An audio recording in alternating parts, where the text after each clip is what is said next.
ለጥቁር ህዝቦች ነፃነት ምሳሌና ተምሳሌት የሆነችውን ኢትዮጵያን በተለይ 50 እና 60 ዓመት በሰሜኑ በኩል ያለውን ቀውስ በሰሜን ህዝባችን በኩል የደረሰው መከራ ሰቆቃ ለ50 እና ለ60 ዓመት ሳያቋርጥ እስከ ዛሬ ድረስ እየደረሰበት ያለውን መከራና ከ40 እና ከ30 እና ከ40 ወዲህ ደግሞ መላው ኢትዮጵያ በምን አይነት ቀውስ በምን አይነት ችግር በምን አይነት ውጣ ውረድ ላይ እንዳለች ምን ይመስላል የሚለውን እስቲ ኢትዮጵያን እንቃኛት። ይህ ሊባኖስ ሚዲያ ነው። ሰብስክራይብ፣ ሼር፣ ላይክ አድርጉ። ሁሉም ሰው ይስማው እስቲ ይሄንን መልእክት። ኢትዮጵያዊ የሆነ ሁሉ ይሄንን መልእክት ይስማው። በውጭም በአገር ውስጥም በስደትም በእስር ቤትም በወህኒ ቤትም በፖሊስ ጣቢያም ያላችሁ ይሄን ነገር ስሙት። በትምህርት ቤት በዩኒቨርሲቲ ያላችሁ፣ ወታደር የሆናችሁ፣ በውትድርና ዓለም ያላችሁ፣ በነፃነት ታጋይ የሆናችሁ በአጠቃላይ ይህንን መልእክት እንድትሰሙት አደራ እላለሁኝ። እንደገና ደግሞ ሰብስክራይብ፣ ሼር ሼር አድርግ። ተነትንላለሁ፣ እነግራለሁ በገባኝ መጠን በተረዳሁት መጠን የኢትዮጵያ ያለችበትን ሁኔታና ያሳለፈችውን ሁኔታ እኔ በገባኝ መጠን እኔ በተረዳሁት መጠን እገልጽልሃለሁ። አንተ የራስህ መረዳትና የገባ ነገር አለ። ከዛ ጋር ታገናዝበዋለህ። ያየው የተመለከተው ነገር አለ። በተለይ 50ዎችና በ60 ዕድሜ ውስጥ ያላችሁ የኢትዮጵያ ሁኔታ ትገነዘባላችሁ፣ ታውቃላችሁ። እንዴት ነበረች፣ እንዴት ነው፣ አሁንስ እንዴት ነው የሚለውን ትረዳለህ፣ ታውቃለህ። ስለዚህ እያንዳንዳችን ስለ ኢትዮጵያ እንናገር ብንባል የምንናገረው ነገር አለን፣ የምንተነትነው ነገር አለን። መብን በገባን መጠን በደረስንበት ዕውቀት መጠን እኔም በደረስኩበት ዕውቀት መጠንና በገባኝ ነገር ባሳለፍኩት ነገር የኢትዮጵያ ሁኔታ ለመናገር ነው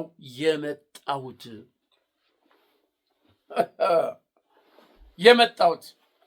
ስለዚህ ሰብስክራይብ አድርጉ፣ ሼር አድርግ። የማወራ ቁም ነገር ነው እንጂ ቀልድ አይደለም። የማወራ ቧልት አይደለም። የማወራ እንቶ ፈንቶ አይደለም። እየሆነ ያለውን ሆኖ የነበረውን ያለፈውን የነበረውን ያለውን ነው ማወራ። ሌላ እኮ የተጨባጭ ነገር ሌላ እኮ ከሰማይ ወይም ከምድር ቆፍሬ በሬ ወለደ ብዬ አይደለም የማወራ ትክክለኛውን ነው። ያየሁትን፣ የሰማሁትን፣ የተመለከትኩትን፣ የተረዳሁትን ያንን ነው የምነግርህ። ስለዚህ ሰብስክራይብ አድርግ፣ ሼር አድርግ። ዝም ብለህ እንካ ቱ ምናምን አይደለም የማወራህ። አንተ እስቲ ስማኝ፣ ወሬ መቼም ለሰው ልጅ ያው ታውቃለህ አይደል? ወሬ የአንድ ለመኖርህ ዋስትና አንዱ ወሬ ነው። ለመኖርህ እንድትኖር እንድታድግ የሚያደርግ ምን ወሬ ነው? ከወሬ ውጭ ሌላ ምንም አለ? ምግብ አለ፣ መጠጥ አለ፣ ውሃ አለ፣ ንፋስ፣ አየር፣ ፀሐይ አለ።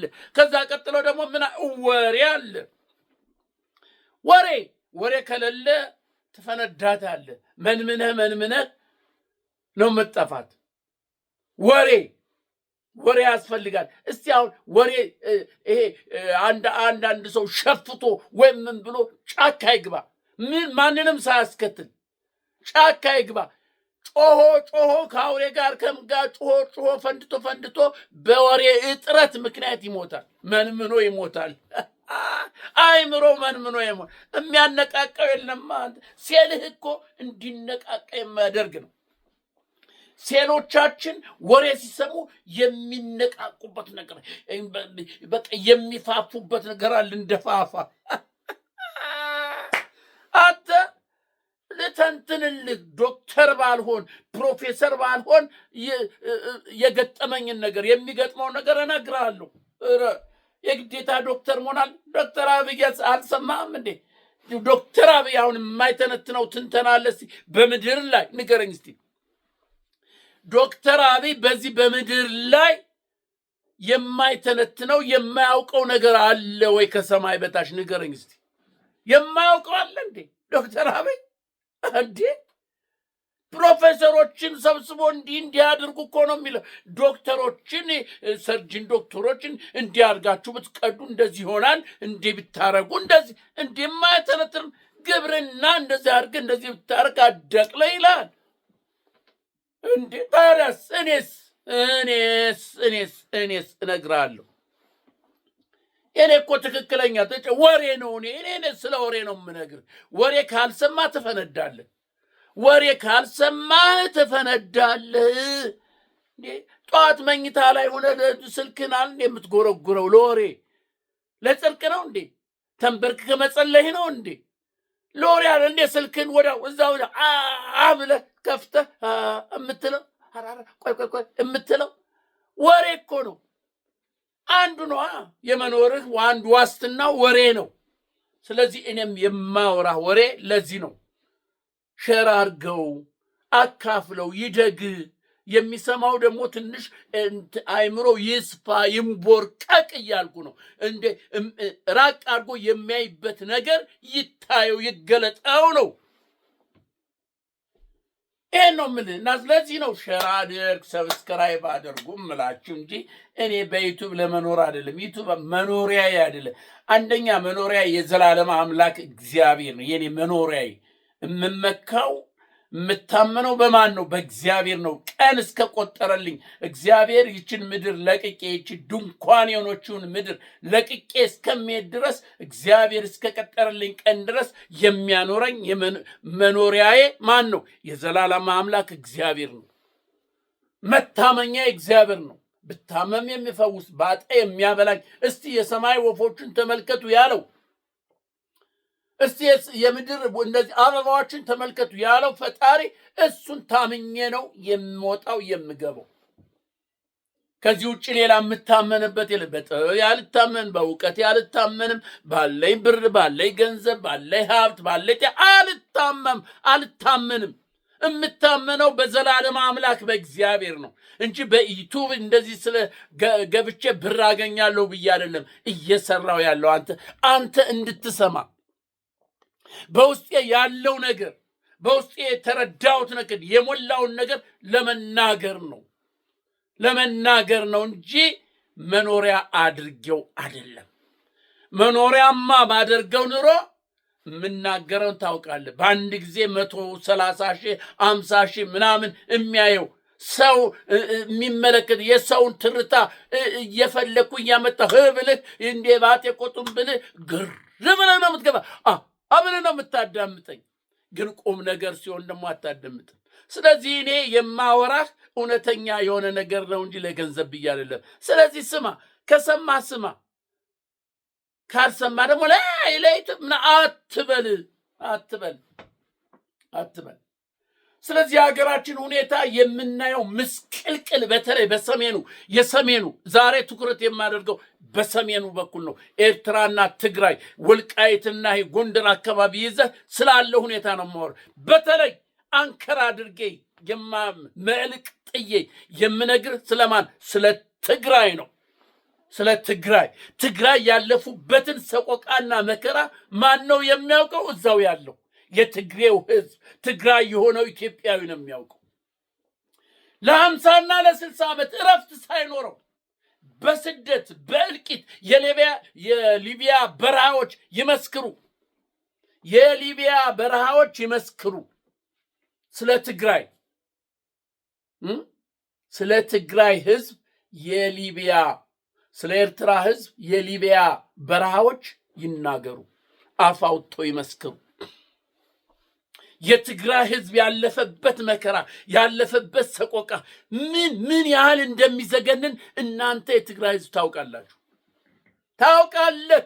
ትግራይን ነፃ እናወጣለን ብለህ ህወሓት የሚባል ነቀርሳ መጥቶ ለ50 እና ለ60 ዓመት መከራን ያሳየ አዋቂ ናቸው የተባሉትን ምሁር የተባሉትን የትግራይ አባቶች ታሪክ ያውቃሉ የተባሉትን የትግራይ አባቶች በኢትዮጵያዊነታቸው የማይደራደሩ የትግራይ አባቶች ከነ ህይወታቸው እየተገደሉ ከነ ህይወት ምስክር ናቸው። ከነ ህይወታቸው ባዶ 6 የሚባሉ ውስጥ እየከተቱ አሰቃይተው እየገደሉ ተው ይሄ ነገር አያዋጣንም ያሉትን አባቶች እንዲያርገው እያሰቃዩ የትግራይ ህዝብ በዚያ ካለፈ በኋላ ብዙ ነገር አለፈ። የወልቃይትም ማተውት አይቆጠር፣ ወልቃይት ውስጥ ያለቀው ህዝብ አይቆጠር። ከነ ህይወቱ ገደል ውስጥ የገባው ስፍር ቁጥር የለም። ሰሜኑ በአጠቃላይ የኤርትራ ወጣት ያለቀው የትግራይ ወጣት ያለቀው የትግራይ አባቶች የኤርትራ አባቶች ያለቁት አገር ምድር ይቁጠረው፣ ሰሜን ይቁጠር። ሰሜን አፍ አውጥቶ ይናገር። ኦኬ፣ ያ ሁሉ ዋጋ ተከፈለ፣ ያ ሁሉ ነገር ሆነ። የህወሓት የሚባል ነቀርሳ ዓላማው እቅዱ ተሳካ። ልብ በሉና ዓላማው እቅዱ ተሳካ። ኤርትራን ሂጂ አላት። ሂጂ ወደዛ፣ በቃ የራሳችን ኤርትራን አስገነጠለ። ትግራይን ኢትዮጵያን በአጠቃላይ መሪ ሆኖ ተቀመጠ። ስለዚህ ለአገዛዝ ያመቸኛል የሚለውን ነገር አመጣ። ህዝብን የመከፋፈል ህገ መንግስት ቀረጸ። እስከ መገንጠል የሚል ነገር አመጣ። ማንኛውም ሀገር መገንጠል ይችላል። ይህች አንድ እፍኝ የማትሞላ ኢትዮጵያ መገነጣጠል ትችላለች። 9 ቦታ 10 ቦታ 12 ቦታ የፈለገችውን ኦሮሞ ለብቻ፣ አማራው ለብቻ፣ ትግሬው ለብቻ፣ ቢሻንጉሉ ለብቻ፣ አደሬው ለብቻ የየራሳቸው ሀገር መኖር ይፈቅድላቸዋል ህገ መንግስቱ አለና አንቀጽ 39ን ቁጭ ያደረገልን ለአገዛዝ ያመቸው ዘንድ፣ ለመበዝበዝ ያመቸው ዘንድ፣ ለመግደል ያመቸው ዘንድ የትግራይ ህወሓት የተባለ ትግራይን ለትግራይ ነፃነት ለትግራይ ህዝብ ተበድሏል፣ ተሰቃይቷል ብሎ ነው አይደል ትጥቅ የጀመረው ትግል የጀመረው። ተሳካለትና መንግስት ሆነ። መንግስት ከሆነ በኋላ የትግራይ ወጣት አልቆ የትግራይ ህዝብ አልቆ መንግስት ከሆነ በኋላ ለትግራይ ህዝብ ምንድን ያደረገው ንገሩኝ። ዋናው አንኳር ይሄ ነው። ለትግራይ ህዝብ አያትህ ቅድመ አያትህ እናት አባትህ ተገብረው ሞተውበት ተው አይሆንም፣ ከኢትዮጵያዊነት አንጎልም፣ በኢትዮጵያዊነት እንሂድ ቢል የለም እናንተ አታስፈልጉም እየተባሉ እየተለቀሙ ዋጋ ከተከፈለበት የሞቱበት አጽማቸው ይመስክር። ለትግራይ ምን ሆነ ንገረኝ እስቲ። ለመቀሌ፣ ለእንደርታ፣ ለአድዋ፣ ለአክሱም ምንድን ነው የተደረገልህ ንገረኝ። የትግራይ ህዝብ ምንድን ነው የሆነልህ? 27 ዓመት ሙሉ የሱ ህወሓት የወለደው አብይ የህወሓት ሴል የሆነው አብይ ስልጣንን ከያዘ በኋላ ሂድና ጅማን ተመልከት፣ የተወለደበትን እንዴት አድርጎ እንደሰራው በአቅምን በዛ አይነት እንኳን ሁኔታ በዚህ በ8 ዓመት ውስጥ ሂድና ጅማ ነይ፣ ሂድና አጋሮ ነይ። አብይ የሰራው ላልሞተለት ላልቆሰለለት አገሬ የተወለድኩበት ነው ያለው ለሱ እኮ የወለጋ የጅማ ህዝብ አልተዋጋለትም። ለአብይ እኮ ጦር መዞ ተዋግቶ እዚያ ስልጣን ላይ አላስቀምጠው፣ ግን ለሀገሬ ብሎ ሰርቷል። ለመንደሬ ለተወለድኩበት ብሎ ሂድና ጅማን ተመልከት እንዴት አድርጎ እንደሰራው። ትግራይስ ምንድነው የተሰራው ንገረኝ። ያም 27 ዓመት በትግራይ ምድር የትግራይ ህዋት የተባለ ነቀርሳ ካንሰር መሪ ሆኖ የሀገሪቱን እያስተዳደረ ቆራጥ ፈላጭ ሆኖ ትግራይን ምንድን ያደረጋት? እንደ አብይ አያያዝ እኮ ትግራይ ቢሆን ኑሮ ትግራይን መቀሌን የውጭ ሀገር ኢሮፕ ነበር የሚያደርጋት። አብይ ቢሆን ትግራይ አብይ ቢሆን ህዋት አብይ ቢሆን ትግራይን ኢሮፕ ነበር የሚያደርጋት። እመኑኝ ኢሮፕ ነበር የሚያደርጋት። እንኳንስ የሚጠጣው ውሃ ቀርቶ በትግራይ ውስጥ የሚጠጣ ውሃ እንኳን እንደ ልብ ታገኛለህ ወይ? ንገረኝ። ታገኛለህ ወይ? መብራት እንደ ልብ ታገኛለህ ወይ? የመንገዱ የምኑ አለ ወይ? ትንሽ የተወሰነ ነገር ጣል አረገልህ። የህዋት የተባለ ግን ነቀርሳ ካንሰር አዲስ አበባ ላይ ማግበስበስ፣ ወደ ውጭ ወደ ዱባይ ወደ ቻይና ወደ ምን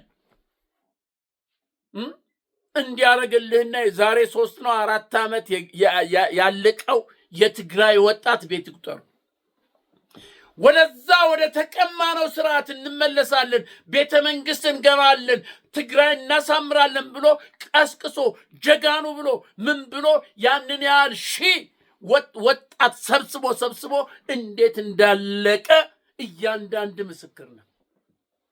እናቶች ያለው ጣሪ፣ አባቶች ያለው ጣሪ ቀባሪ የቀሩበት ሁሉ ስንት ወጣት ነው አካለ ጎዶሎ ሆኖ በበረሃ ላይ ታግቶ ያለው ከተማ ውስጥ እንኳን እንዳይገባ